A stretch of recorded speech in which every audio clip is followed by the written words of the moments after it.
ফাঁসি ফাঁসি ফাঁসি চাই, জাস্টিস জাস্টিস, চাই। মাগুরা 7 বছরের শিশু ধর্ষণের প্রতিবাদে আমাদের জালো রে জালো,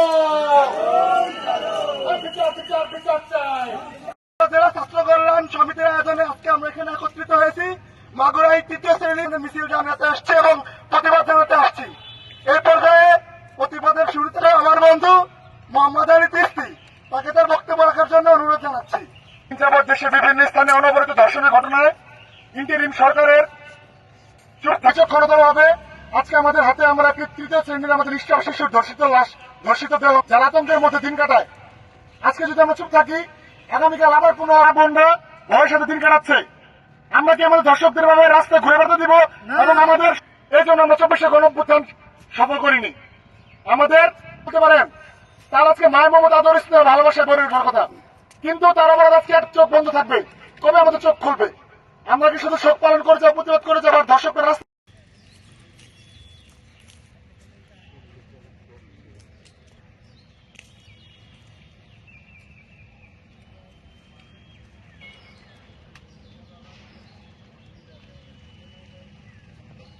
ডান দিক দিয়ে ঘুরবা, শহীদ মিনার 4টা মানে চারিদিকে ঘুরবো, বুঝছো?